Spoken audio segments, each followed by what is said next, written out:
So, as I said at the introduction of this lecture, we're now back with the Ottawa Charter. We're now back with this framework of um, how to actually progress this idea of health promotion, enabling communities to look after their own health. And the five major elements are shown in this diagram, this famous diagram: strengthen community action, develop personal skills, create supportive environments, reorient public service, and then ultimately build healthy public policy, which basically encompasses all these factors. Now, at the health promotion practitioner level, there are three key activities: enable communities, individuals, mediate action, and advocate for better health. So this is the framework that we'll be using in the case studies which follows.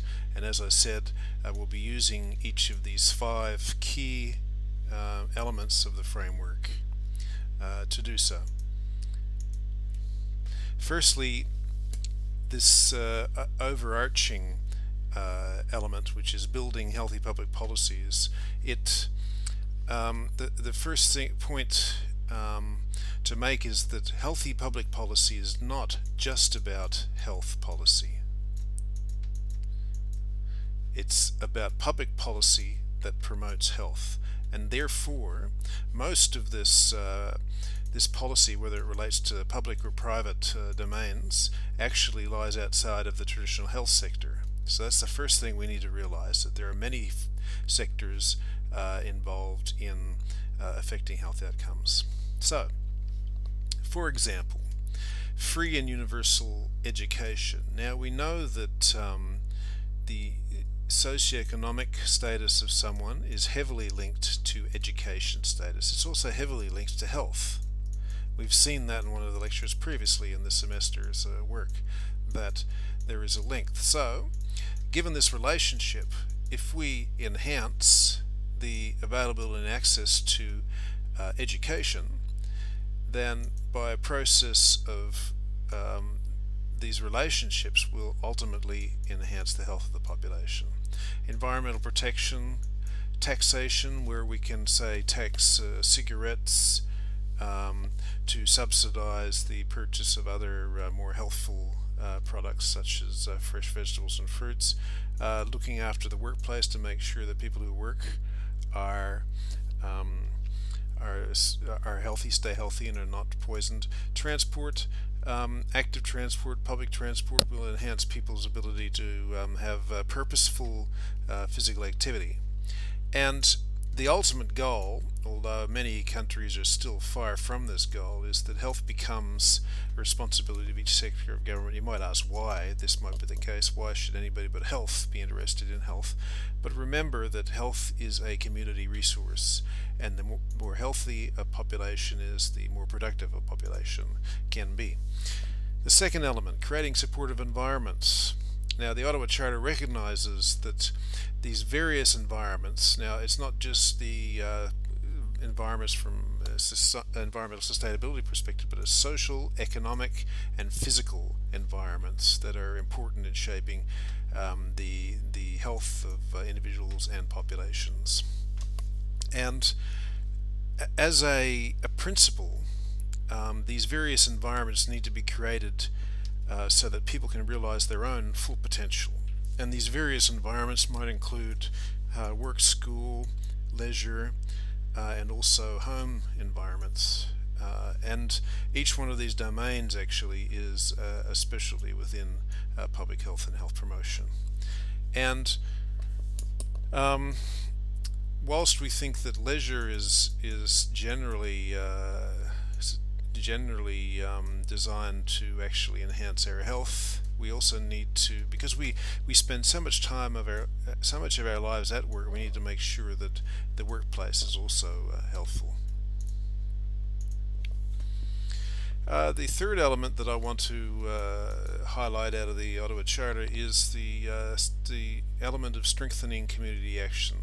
So this is where the community becomes stronger and more cohesive, so that it increases their ability to achieve change for the better in their physical and social environments. And the the point is that it's the the collective action is actually more effective than individuals acting on their own in many ways. So concrete community action, we talked about in one of the previous lectures about community engagement, where the community is involved in setting priorities and making decisions and planning and implementing strategies. Now this relates to how successful the program is, but also it determines how long the program lasts, whether it's sustainable or not.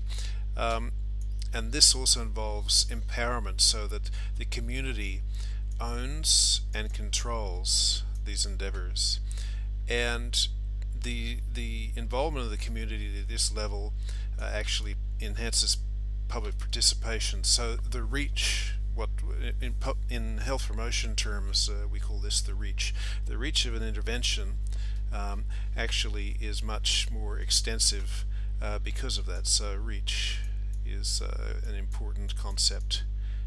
And of course, to do this, we need a range of things, including information, including a range of learning opportunities, and of course, funding. So an important element of health promotion that is often forgotten is that health promoters need actually to be able to source funding. The fourth element is improving personal skills. So whilst all this environment level, policy level change and intervention goes on, we still need to change individual behaviors, and often individuals need enhanced skills to do this.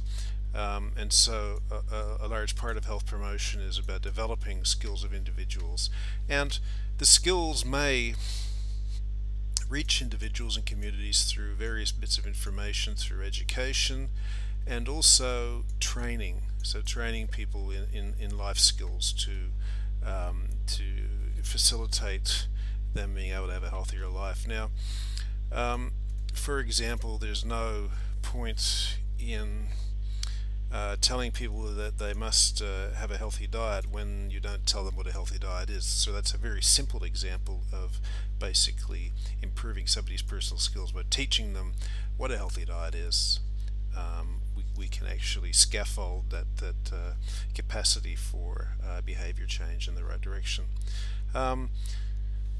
So we then see that this builds the structural framework. So it's sort of like building a house, in fact, that we need to set these foundations up so that the community can actually succeed in enhancing health, the health of the community. Now, the fifth element is probably the most challenging, and that is reorienting the health service, because the health service, as we saw with the iceberg model, and also this model where we've got a whole range of determinants and exposures which ultimately end up in disease, most of the health services are centered around diagnosis and treatment of disease, and very little money is spent up here. So we really have a challenge to try to reorient some of this activity of the health sector back towards prevention. This is a major challenge for health promotion, and this is basically the call for health systems to actually shift their focus from hospital-based care to try to look more outwardly to the community. This is one area that the health services can be actually quite instrumental. But bear in mind that there's a constant pressure on dollars, so the amount of money that's available for health in general it increases every year, but it's more according to inflation than anything. So there's less and less real dollars in real terms available to do this. So we need to do this in other ways, and one of the ways is actually to provide to sort of instill this responsibility in curative services, clinical and curative services, to actually engage in some sort of prevention action. And these responsibilities are shared for health promotion, are shared amongst individuals and community groups, but also health professionals. Now, the health professionals can be, say, health promoters, or the clinical and curative services that we talked about just previously. But also at the institutional and government level, we need to be reorienting health services, or introducing a culture where health services are considered differently.